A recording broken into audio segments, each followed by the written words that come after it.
la pantalla con una presentación que tengo preparada el día de hoy para esta conferencia que se imparte a partir de el Colegio de Profesionales del Doctorado Interinstitucional en Psicología, el PRODIP, que la verdad para mí es un gran honor estar con ustedes el día de hoy, el Día Internacional para la Prevención del Suicidio, compartiéndoles algunas ideas, algunas reflexiones, algunos ejemplos de cómo se ha trabajado justamente en estas tres áreas dentro de tanto ámbitos estatales, nacionales, internacionales.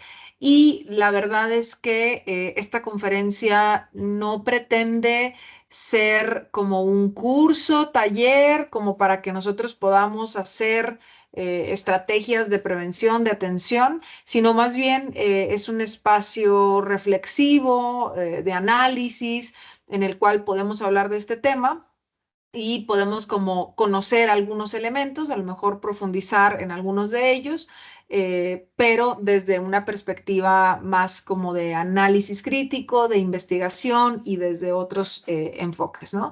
Entonces, bueno, para empezar, una de las dificultades, ¿no?, que hemos visto a lo largo de los años, eh, es que todavía no tenemos un consenso sobre cómo clasificamos los comportamientos suicidas. Sí, es verdad, cada día hay más acuerdos entre diferentes organismos, tanto nacionales como internacionales.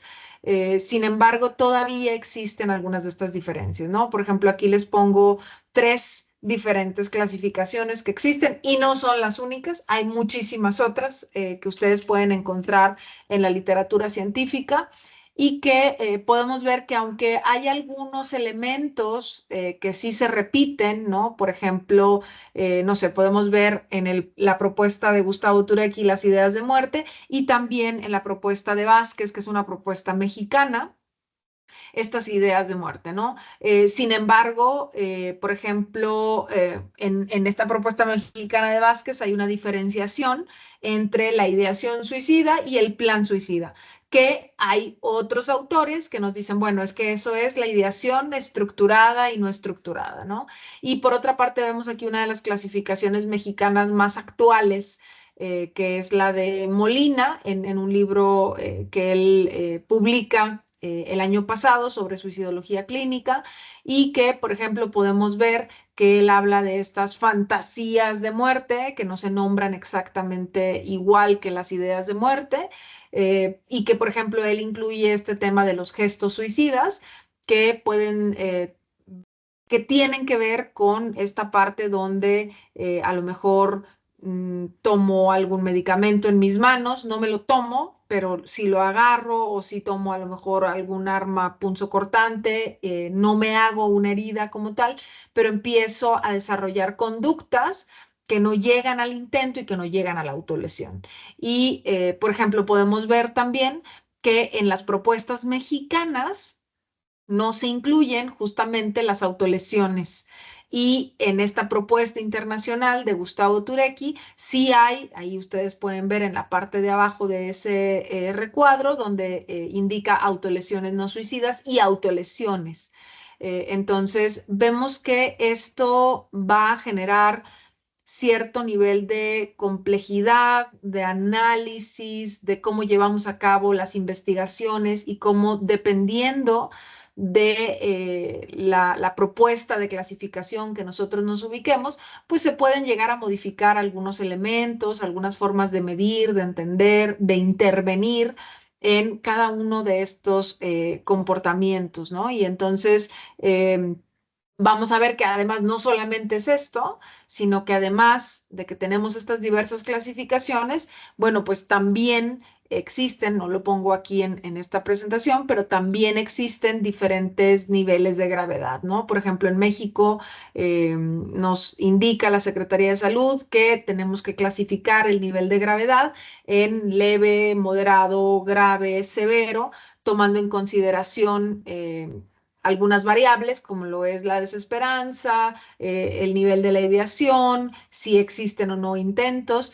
Y bueno, estos niveles de gravedad, que no están aquí colocados, también implican otro, digamos, forma de entender y de analizar los comportamientos suicidas, y que las variables para poder determinar si la persona se encuentra en cierto nivel de gravedad son diferentes en diferentes propuestas a nivel nacional e internacional, ¿no? Y entonces, bueno, este es uno de los grandes retos que tenemos en el tema de prevención del suicidio en la actualidad. Y además tendríamos que entender, ¿no? Y dejar muy claro que aunque tenemos estas clasificaciones y que ustedes las vieron como de verde a rojo, a negro, o que las vieron como acomodadas, ¿no? Como con cierta secuencia y con cierta orden, la verdad es que no es un fenómeno lineal, ¿no?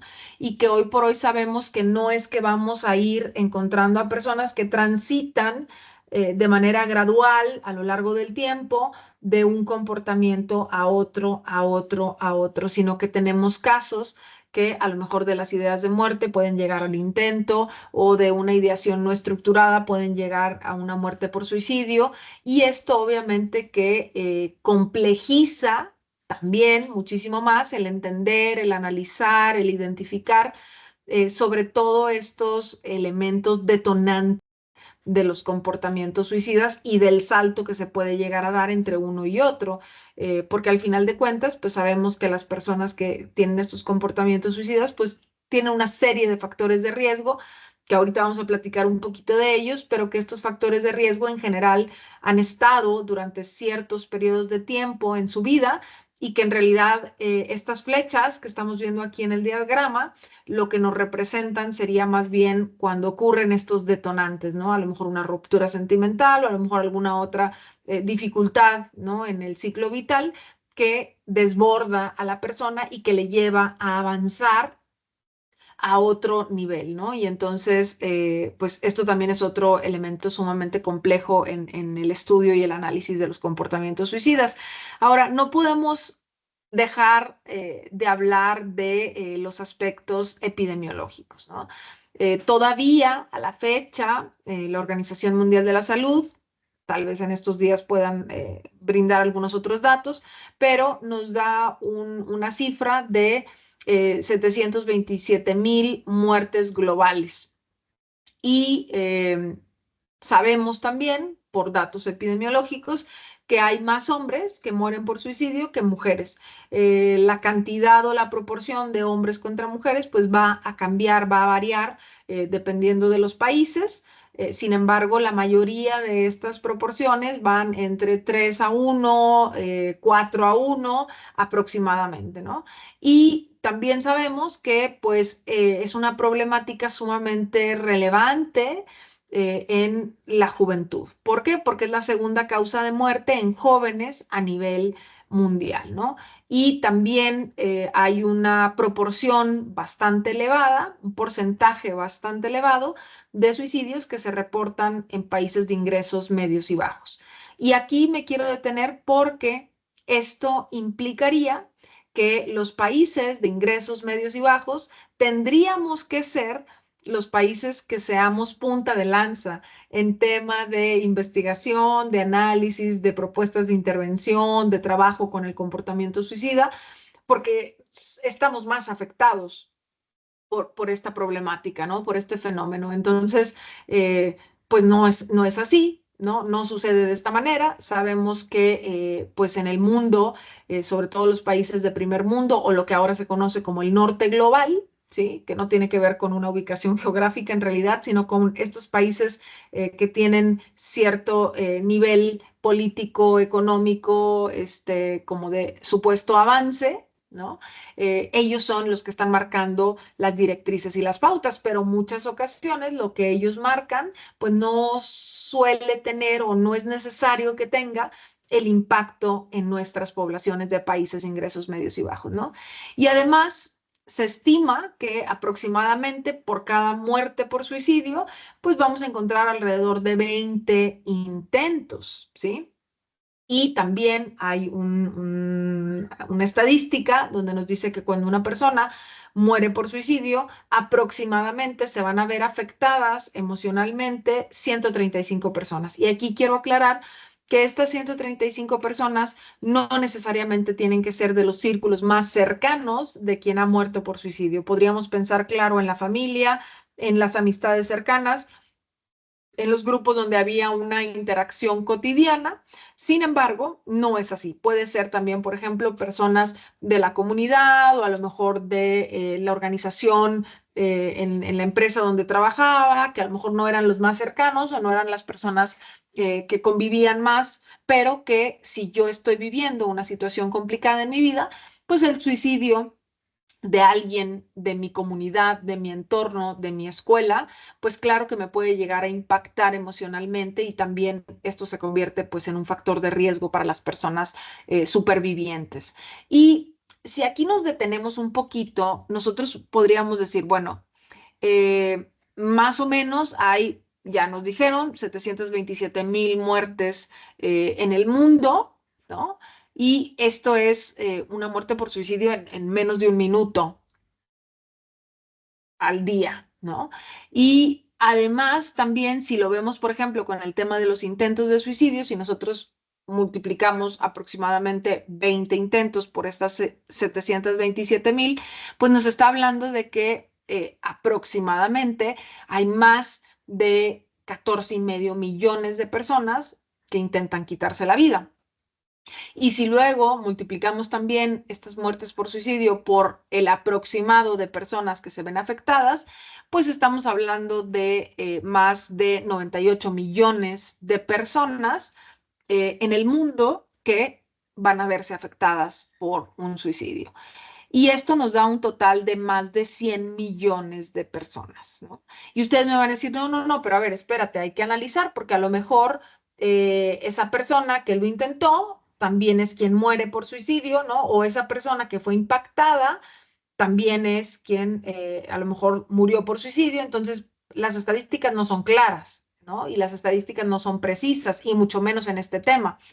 Pero lo que sí se considera o que se cree es que en general las tasas de suicidio o de los comportamientos suicidas pues están subestimadas. ¿Por qué? Porque, por ejemplo, en cuanto a las muertes por suicidio, todavía hay dificultades en los sistemas de vigilancia, todavía en el mundo se reportan atribuciones erróneas, por ejemplo, cuando a ciertos suicidios se les coloca, por ejemplo, accidente no, doméstico.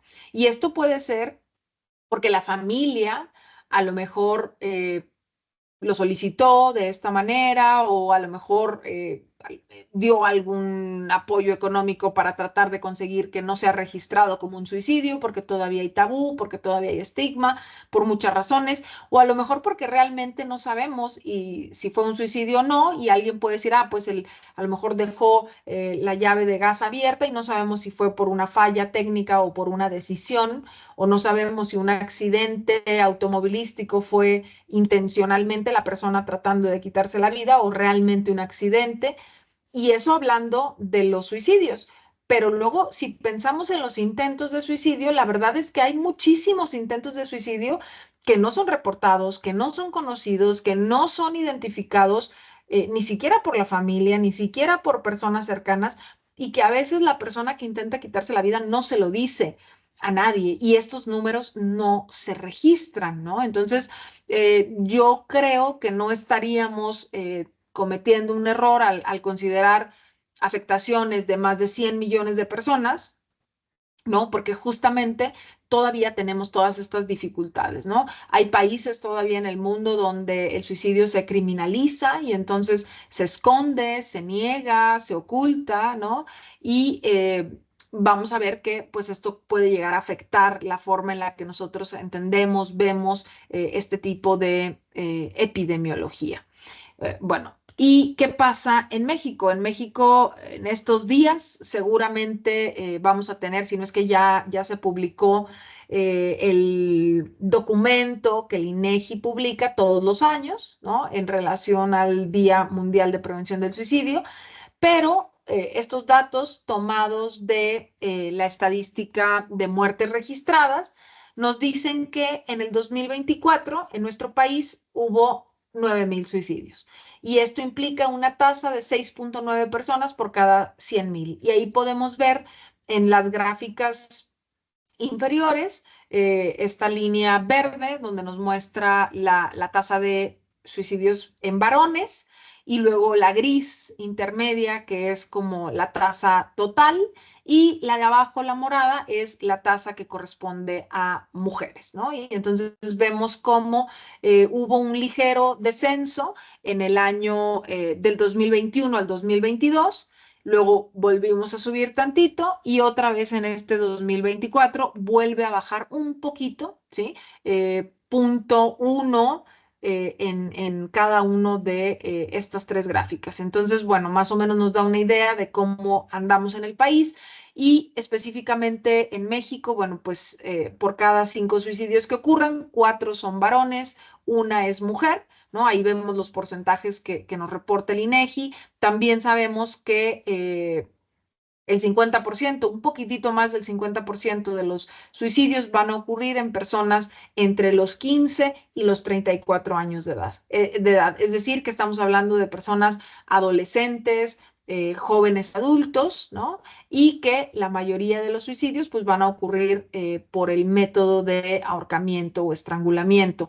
Sin embargo, todavía hay una importante cantidad, un poquito más del 10%, que se llegan a dar, por ejemplo, por uso de arma de fuego o envenenamiento, ¿no? Y que es importante no dejar de vista estos dos métodos porque una de las recomendaciones para poder hacer prevención del suicidio es restringir el acceso a los medios, ¿no? Entonces, si nosotros trabajáramos en política, en legislación, en estrategias en las cuales, por ejemplo, pues se trate, ¿no? De que las casas, las familias no tengan armas de fuego y si tienen armas de fuego, que estas armas pues estén en un lugar donde no haya acceso a esta arma, sobre todo si tenemos adolescentes, si tenemos jóvenes, pues a lo mejor eso podría incidir en disminuir, ¿no? Algunos suicidios que utilizan este método o el usar ciertos medicamentos, ciertas sustancias que pudieran llegar a ser dañinas, ¿no? Para una persona que las consuma. Entonces, todo esto pues también nos va a impactar. En cuanto a los estados, ahí tienen ustedes pues cómo se encuentran las tasas, ¿no? Dividí la gráfica en dos para que se vea un poquito más grande y podemos ver que encabeza la lista Yucatán, cuando el año pasado el estado con mayor tasa de suicidios era Chihuahua, ahora Chihuahua está en el segundo lugar, seguido de Aguascalientes, Quintana Roo y Durango, ¿no? Por ahí vemos las tasas y todas las que están, los estados que están por encima de la media nacional, los podemos ver en la parte izquierda de la gráfica, y luego los estados que reportan tasas de suicidio por debajo de la media nacional están al lado derecho. Y yo subrayé específicamente Coahuila, ¿ok? Y ustedes van a decir, ¿por qué? Bueno, porque yo les quiero compartir, ¿no? En esta charla, que nosotros en el 2023 fuimos ubicados en el quinto lugar.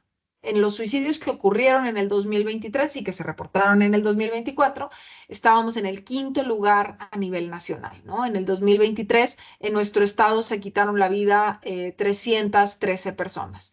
Y en el 2024 logramos bajar hasta el lugar, déjenme ver, 2, 4, 6, 8, hasta el noveno lugar, ¿ok? Son 4 lugares más abajo.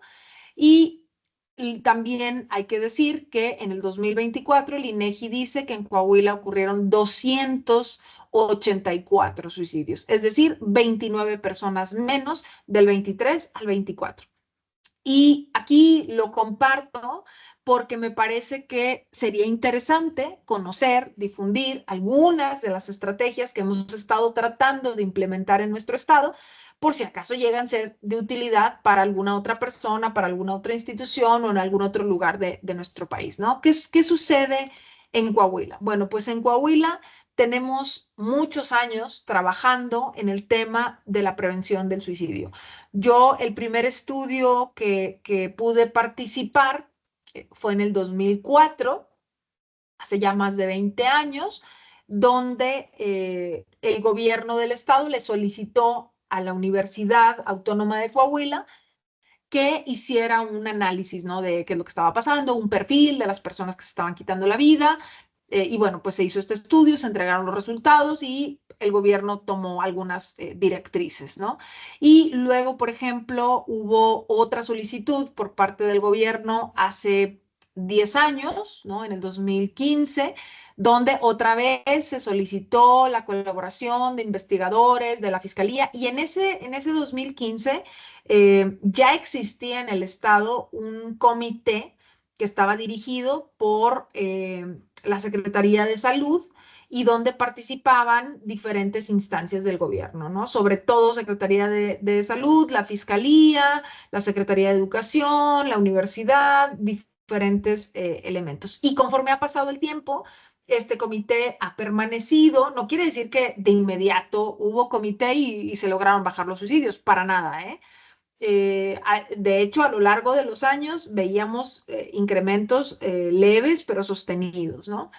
Y lo que sí es verdad es que a lo largo del tiempo, pues se han tratado de trabajar acciones diversas, colaboración, el gobierno ha tomado pues un interés en la salud mental, ¿no? De la población del estado y en la última administración que tenemos se creó, ¿no? Este programa que se llama Inspira, ¿no? Y entonces Inspira toma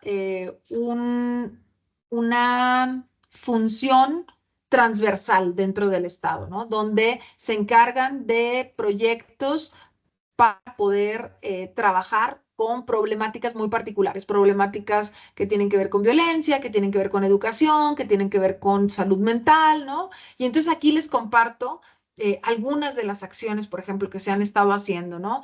Ahí del lado izquierdo, de izquierda a derecha, ustedes pueden ver, por ejemplo, una campaña muy grande que existe en el estado, donde a través de medios impresos, medios electrónicos, espectaculares en las principales avenidas del estado, se está poniendo, ¿no? Esta frase que dice, lo que sientes importa.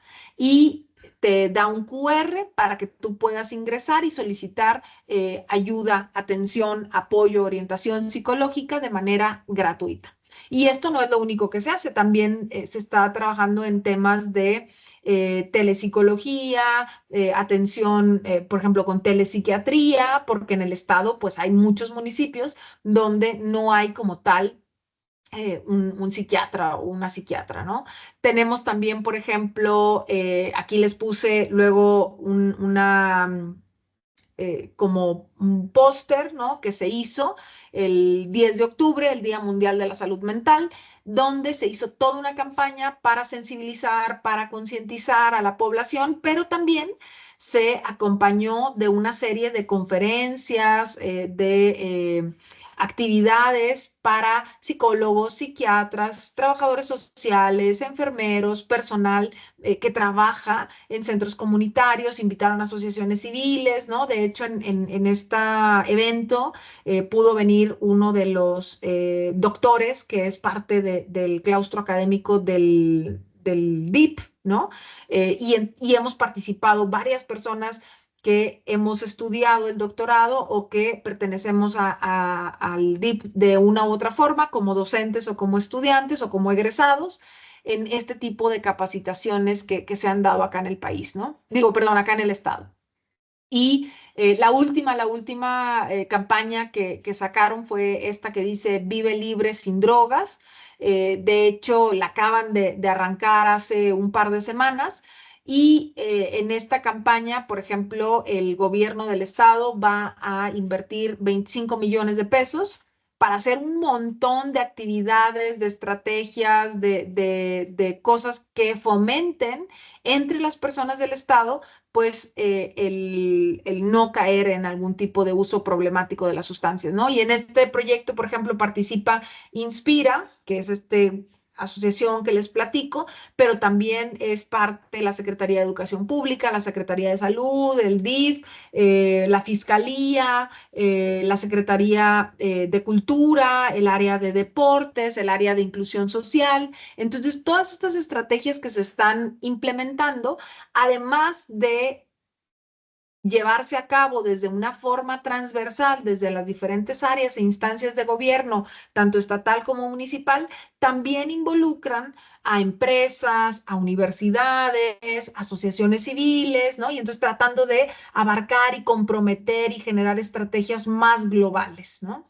Y esta otra estrategia, esa también les digo, participan varias secretarías, pero esa la lidera la Secretaría de Educación Pública del Estado junto con Inspira, y tiene que ver con que en el Estado hay una materia que se llama Ser Más y es una materia de desarrollo socioemocional donde profesoras y profesores de todos los niveles, desde los básicos hasta los universitarios, van a estar recibiendo información sobre habilidades socioemocionales y que van a estar desarrollando pues algunas técnicas, ejercicios, información, psicoeducación, ¿no? Para poder fortalecer a toda la niñez, a la adolescencia y a la juventud en el estado que está escolarizada, ¿no? Y entonces yo verdaderamente creo que no es solamente esta administración y estas estrategias que han sido muy cuidadas y planeadas, sino que ya llevan una trayectoria de muchos años en las cuales se ha trabajado, y creo que ahora, después de mucho tiempo, podemos empezar a ver a lo mejor algunos de los frutos de estos esfuerzos, y que es fundamental entender la importancia de las acciones sostenidas a lo largo del tiempo, pues para que el impacto pues realmente sea el adecuado, ¿no? Eh, ¿Qué sabemos de los factores de riesgo y de los factores de protección, de todos estos factores que están asociados a los comportamientos suicidas? Pues no los voy a decir aquí porque son muchísimos, ¿no? Sabemos que podemos hablar a lo mejor de estrés, de violencia, de acoso, de abuso, de enfermedades físicas, de enfermedades mentales, de adicciones, de desesperanza, ¿no? Cuando estamos hablando de factores de riesgo, pero también podemos hablar de factores de protección como bienestar emocional, un estilo de vida saludable, la regulación emocional, la flexibilidad cognitiva, son muchísimos. ¿Y qué sabemos de estos factores? Bueno, sabemos que son individuales, que lo que para una persona puede ser un factor de riesgo no necesariamente lo va a ser para otra persona, o para una persona de otra edad o de otra cultura o de otra región. Y entonces esto lo complejiza muchísimo, ¿no? Hemos encontrado incluso estudios que señalan, por ejemplo, que, no sé, el sistema familiar puede funcionar como un factor de riesgo o como un factor protector. La práctica de alguna creencia religiosa puede funcionar como un factor de riesgo, pero también como un factor de protección. Entonces, son individuales, van a cambiar, se van a modificar a lo largo del tiempo, tanto en la persona, en su variabilidad intraindividual a lo largo de su vida, pero también a lo largo de la historia, de los contextos, del momento, ¿no? Que nos encontremos viviendo.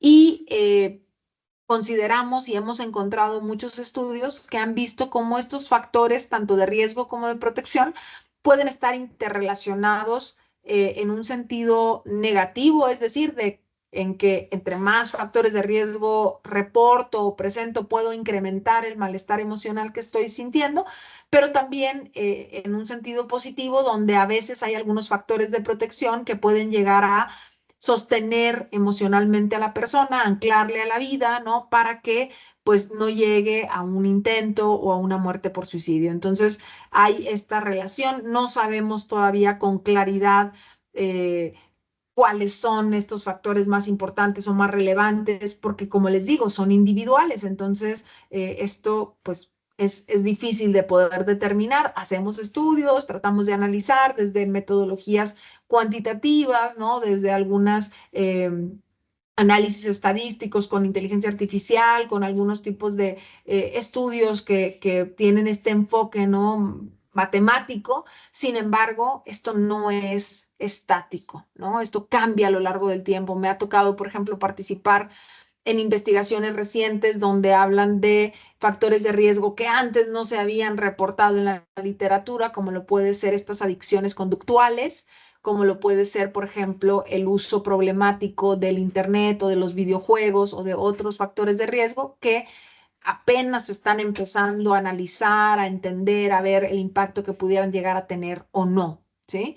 Y además sabemos que estos factores de riesgo y estos factores de protección, pues pudieran incidir mayormente en estos grupos de personas, en estos colectivos que se encuentran más vulnerables, que se encuentran más marginados y que tendríamos que tratar de entender los factores de riesgo y de protección en ciertas poblaciones con ciertas características, pues para tener un control, una incidencia más positiva en la prevención del suicidio, ¿no?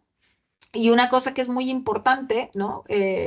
No olvidar, sobre todo en el tema de la atención, es que estos factores son potencialmente modificables, no todos. Sabemos que hay, por ejemplo, casos de a lo mejor enfermedades que modificar, o algunas situaciones, ¿no? Que a lo mejor pude haber vivido una violación o cierto tipo de violencia y eso ya ahorita ya no se puede modificar porque ya lo viví en el pasado o adversidades en la infancia, ya las viví. Sin embargo, sí hay otras cosas y sobre todo podemos desarrollar estos factores de protección, ¿no? Y tratar de utilizar esta interrelación a favor de lo que nosotros podamos desarrollar en atención, en intervención. Entonces, ¿qué otra cosa necesitamos considerar y entender? Esto es algo que se reporta muchísimo más en psicología organizacional, pero que aplica para todas las personas de todas las edades, ¿no? Tenemos que entender cuál es el contexto en el que estamos ahorita viviendo, cómo es nuestro entorno y lo que nos han reportado, por ejemplo, es que en este mundo tan globalizado, en este mundo con todo este desarrollo tecnológico que tenemos y con todas estas características, ¿no? De consumismo, de cómo nuestra cultura está trabajando a veces desde posiciones individualistas, etcétera, etcétera. Toda esta parte como más social, antropológica, desde otras disciplinas, pues nos hablan que nuestros entornos hoy en día se les conoce como buca y bani, ¿no? Y tiene que ver con las siglas o las primeras letras de estos conceptos que ustedes pueden ver, que están obviamente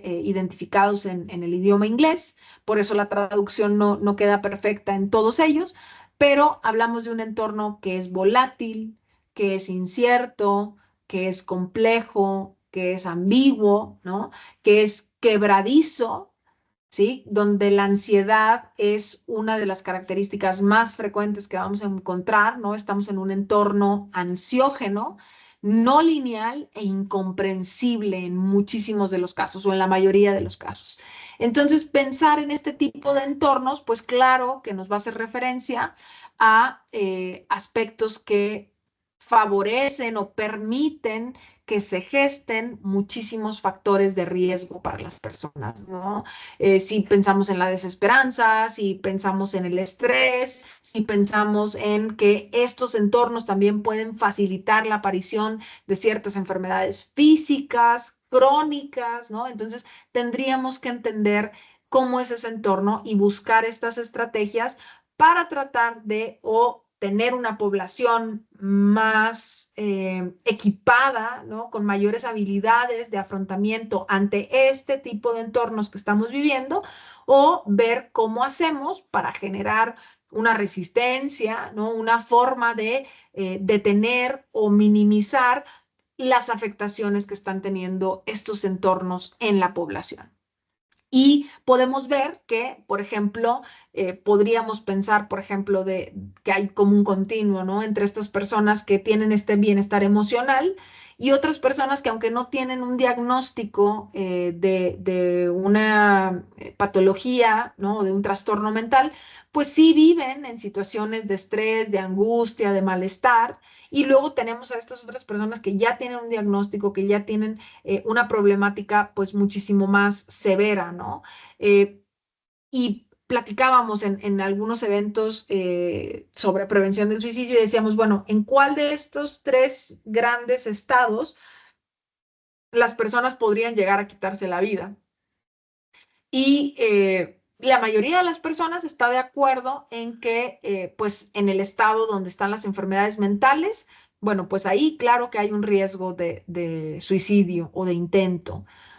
Eh, Hay también personas que dicen, bueno, lo que pasa es que también cuando estamos bajo estrés, cuando estamos bajo angustia, bajo malestar, pues también corremos un riesgo y también podemos llegar a quitarnos la vida, sobre todo en países como el nuestro, en países de ingresos medios y bajos, donde pareciera que también el suicidio está fuertemente asociado a situaciones y contextos y problemáticas sociales, no solamente psicopatológicas.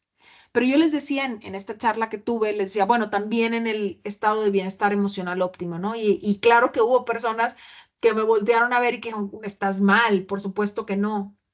Y entonces yo les explicaba a esas personas con las que compartía estas reflexiones y estas ideas, es que primero tendríamos que entender que estos estados no son fijos, no son rígidos, no son estáticos.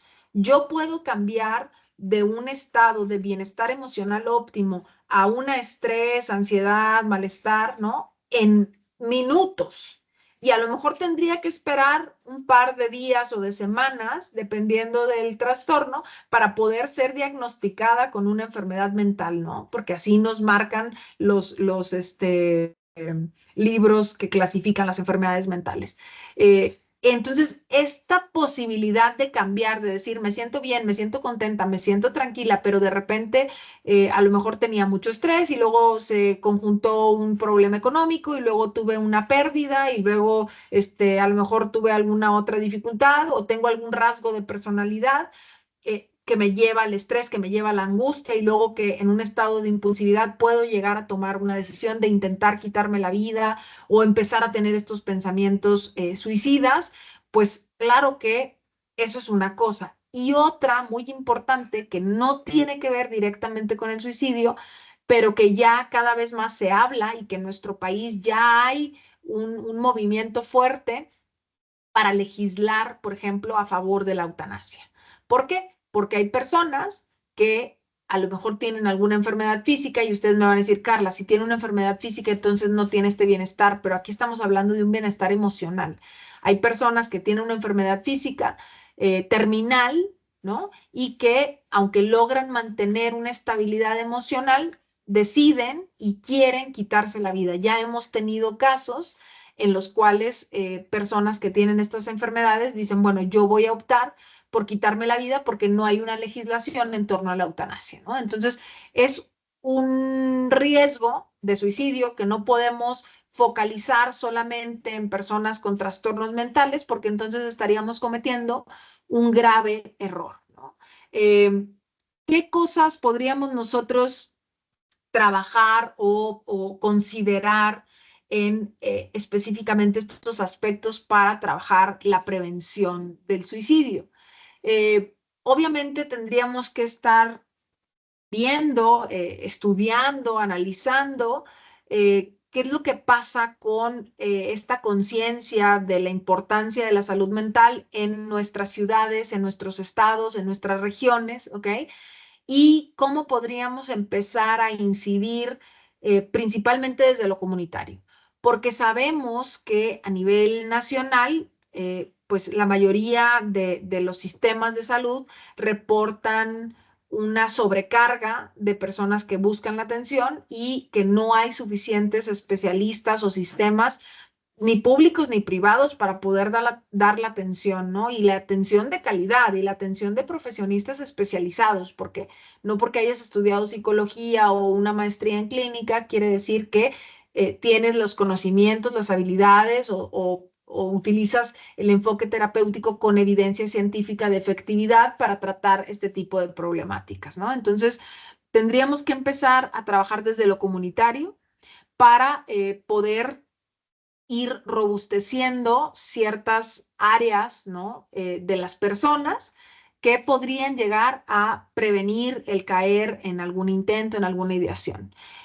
Obviamente también podríamos estar trabajando en la identificación y el desarrollo de la resiliencia entendida como esta habilidad que ayuda a las personas a sí resistir, ¿no? Las situaciones de adversidad a las que se enfrentan, pero que para poder entenderlo como resiliencia tendríamos que luego ayudarles a que no solamente resistan la adversidad, sino que la resistan y logren aprender de estas adversidades y logren, después de haber aprendido de ellas, trascenderlas de alguna forma en sus contextos, en sus entornos, ¿no? Y entonces esto es algo que claro que se puede desarrollar y que se puede trabajar para beneficio de las personas y para obviamente incidir en la prevención del suicidio, ¿no? Tener, por ejemplo, un análisis, una perspectiva crítica, ¿no? De si existen estos acceso a estos recursos, a estos lugares, a estas formas de ayuda y a ver, una cosa es que existan, a lo mejor encontramos que sí existen, pero luego tendríamos que encontrar cuáles son esas barreras que impiden que las personas accedan a dichos recursos y a dicho apoyo o atención. ¿Es por desconocimiento? ¿Es por estigma, por prejuicio, por la presencia de ciertas creencias irracionales? Y ahí es donde tendríamos que estar pues generando estrategias. Nosotros en el 2019 hicimos un estudio, participamos en un estudio, la Universidad Autónoma de Coahuila participó en un estudio a nivel internacional y se encontró, por ejemplo, que los jóvenes universitarios de nuevo ingreso decían que no buscaban ayuda psicológica porque ellos pensaban que ellos solos o solas tenían que ser capaces de enfrentar las dificultades y las adversidades que tenían, ¿no? Y entonces había recursos, pero no accedían a ellos por este tipo de creencias, ¿no? También identificar y dar a lo mejor algún tipo de herramienta, algún tipo de formación a personas, ¿no? Que puedan ser como agentes de ayuda en temas de salud mental. Hay un movimiento muy grande a nivel mundial que se llaman los gatekeepers y saber que tanto la prevención como la postvención la pueden hacer las personas de diferentes profesiones, de diferentes áreas, siempre y cuando tengan algo de formación, algo de psicoeducación al respecto y poder identificarlos y ayudar, ¿no? A que estas personas pues tengan más conocimiento, más herramientas. También, por ejemplo, tenemos que seguir analizando, cuestionando, haciendo investigación en cuanto a los tratamientos. No podemos importar protocolos y ya hay un desarrollo importante en nuestro país. En Aguascalientes, la doctora Alicia Edith Hermosillo, que es una de las integrantes del DIP, ha hecho un trabajo enorme, por ejemplo, en desarrollar tratamientos para entornos escolares, académicos, ¿no? Y no es solo ella, sino que hay en diferentes lugares personas que han estado tratando de encontrar estos tratamientos y demostrar que son efectivos, eficaces, eficientes para nuestra población, ¿no? También, así como hablábamos de trabajar con el tema de resiliencia, pues definitivamente estamos en un entorno, y ya lo hemos visto, ¿no? Que vamos a vernos enfrentados a trauma a lo largo de la vida, ¿no? Por una razón o por otra, de manera directa o de manera indirecta. Y entonces empezar a desarrollar estas variables que científicamente se han asociado a que una persona pueda llegar a generar crecimiento postraumático. Por ejemplo, temas de conexión comunitaria, temas, por ejemplo, de una mayor fluidez verbal, personas que, por ejemplo, participan en cuestiones de activismo, todas estas cosas que se han reportado en la literatura que facilitan el crecimiento postraumático a los seres humanos, ¿ok? Y ya lo habíamos dicho también, bajar, ¿no? O buscar estrategias o legislaciones para que no haya acceso a medios para poder quitarse la vida, trabajar desde los sistemas escolares y laborales, tanto en la identificación, en la evaluación, en la canalización o el apoyo que se pueda dar desde estas instituciones, pues sería fundamental para la prevención del suicidio. Desafortunadamente, hay, por ejemplo, una revisión sistemática muy interesante que analiza los tratamientos que se han generado para la intervención en los comportamientos suicidas. Aquí ustedes pueden ver como una especie de línea del tiempo, no me voy a detener a mencionarlas todas, pero lo que sí voy a resaltar es que ustedes pueden ver en cada uno de estos cuadros que dice cuándo empezó y luego dice que esa intervención se sigue aplicando a la fecha, a la actualidad. El único de los tratamientos que ustedes pueden ver en esta diapositiva que ya no se hace para prevención del suicidio o para atención a las personas que tienen comportamientos suicidas son las lobotomías prefrontales. Es lo único que ya se ha dejado de hacer. Todo lo demás, la terapia electroconvulsiva, todavía hay lugares del mundo que todavía se siguen utilizando. Los internamientos psiquiátricos, los planes de seguridad, que es una de las estrategias más actuales y más efectivas o que ha reportado mayor efectividad, todas se siguen aplicando de una manera u otra en un entorno, en un país o en algún lugar, ¿no? Y desafortunadamente lo que la evidencia científica dice es que todas estas intervenciones tienen evidencias de efectividad bajas o medias en algunos estudios y que si es alguna intervención para niñas, niños y adolescentes, la efectividad disminuye. O sea, la mayoría de los tratamientos están pensados y están enfocados para las personas adultas, ¿no? Y todavía no sabemos cuáles son o tenemos ciertas dudas de estas mejores aproximaciones. Entonces, esto nos habla de la importancia de seguir trabajando en la prevención del suicidio en nuestro país y en el mundo, ¿no? Hay un modelo, el modelo del queso suizo, que yo lo conocí a través de un psicólogo aeronáutico y ellos lo aplican para pues, los accidentes que ocurren en la psicología, que estudia la psicología aeronáutica. Pero yo creo que este modelo funciona muy bien también para los suicidios, ¿no? Y entonces de lo que nos explica el modelo es que hay como diferentes pedacitos, ¿no? De queso suizo, por hacer una analogía, donde este queso pues tiene ciertos huecos, ¿no? Y entonces esos huecos representarían psicológicamente, por ejemplo, a lo mejor ciertos factores de riesgo en la persona, ciertas características, a lo mejor yo soy una persona impulsiva, soy una persona a lo mejor que tiene poca tolerancia a la frustración o que tiene cierta vulnerabilidad porque tiene alguna patología y tengo otras fortalezas, que es esa parte que sí está cubierta, ¿no? De ese pedazo de queso. Pero cuando viene una crisis y logra atravesar esa carencia, esa dificultad que yo tengo, se puede topar en otra laja de ese queso, que es a lo mejor las redes de apoyo, las personas con las que yo me rodeo. Y si yo, por ejemplo, encuentro a un amigo, a un familiar que a lo mejor está conmigo, que me da ese sentido de pertenencia o de apoyo, o me guía a lo mejor a buscar esa atención que yo necesito, ahí puede detenerse la crisis. Pero si en ese momento en particular a lo mejor mis amigos estaban muy ocupados o no tuvieron la mejor reacción ante lo que yo les comenté, o a lo mejor mi familia ahorita está pasando por una dificultad o una separación o una muerte y entonces no me prestaron mucha atención a esos señales de alerta o estos factores de riesgo, entonces la crisis atraviesa también esta segunda como barrera, ¿no? Y luego también tenemos estos factores de protección a nivel social, a nivel comunitario, a nivel institucional, ¿no? Que a lo mejor nuestro gobierno, nuestra empresa, nuestra escuela puede llegar a tener algunos programas, algunas estrategias, algunos promotores, ¿no? Y entonces, si yo me encuentro con eso, a lo mejor logro detener la crisis, pero otra vez, si por alguna situación no existe o no los tengo, entonces atraviesa también esta parte y puedo llegar a una muerte por suicidio. Entonces, en la medida en la que nosotros podamos ir cerrando esos círculos, ¿no? O generando estrategias para hacer esos círculos cada vez más pequeños, tanto en la persona como en las redes de apoyo, como a nivel comunitario, pues podremos estar desarrollando mejores estrategias de prevención de suicidio, ¿no? Y aquí hay un modelo, que es un modelo que hemos analizado, debatido, ¿no?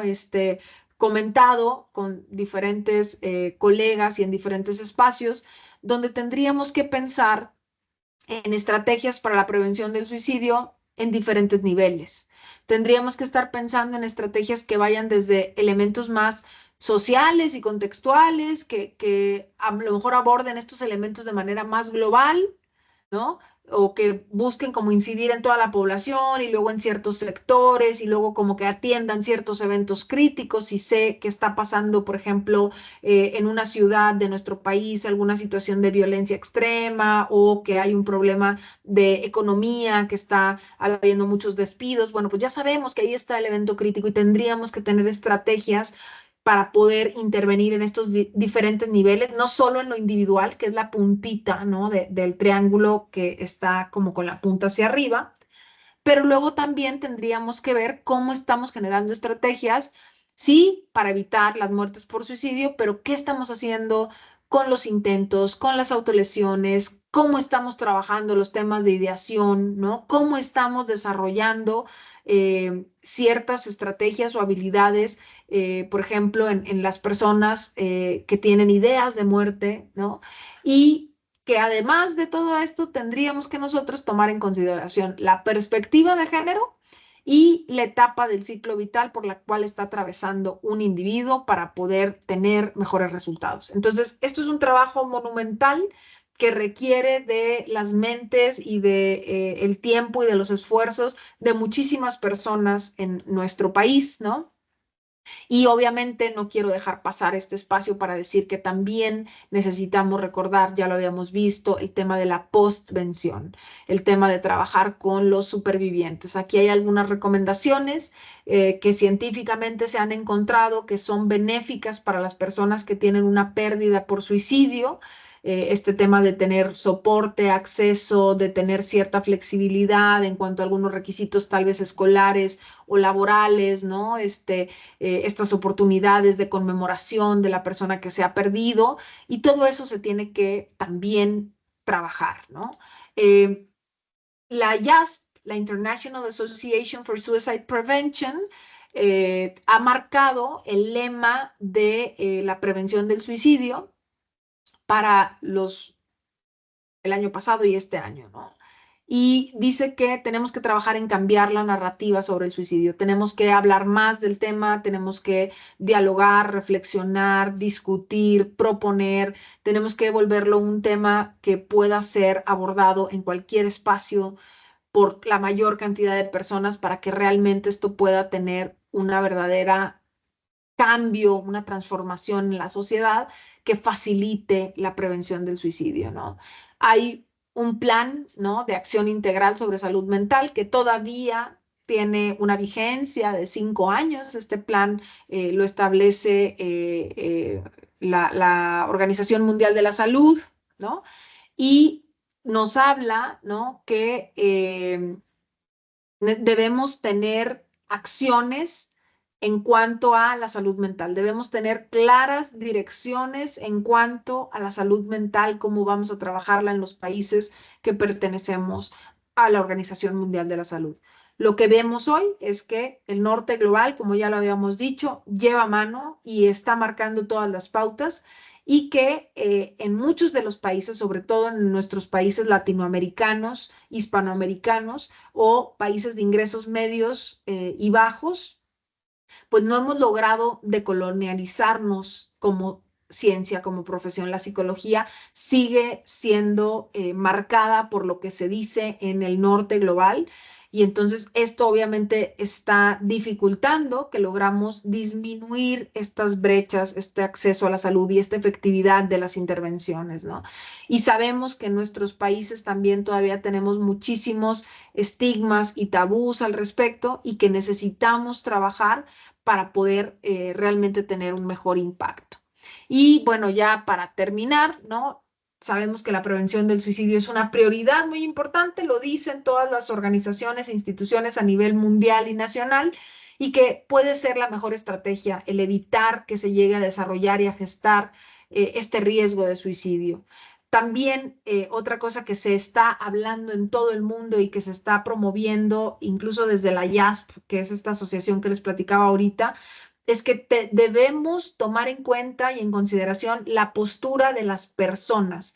En la IASP, que tuvimos el Congreso Mundial de Prevención del Suicidio hace un par de meses. Participan personas que son sobrevivientes de suicidio, participan personas que han tenido experiencias de intentos de suicidio, participan asociaciones civiles, participan las personas que toman este tipo de tratamientos y de intervenciones para tratar de dejar de tener ideación, tratar de dejar de intentar quitarse la vida, ¿no? Y entonces todo esto, el considerar estas posturas, pues obviamente nos va a ayudar a poder tener una mayor efectividad, ¿no? Generar estos protocolos tomando en cuenta primero a estos usuarios, esta cultura, este momento histórico, estas características, estas necesidades que puedan llegar a tener y obviamente contextualizados para nuestro país, ¿no?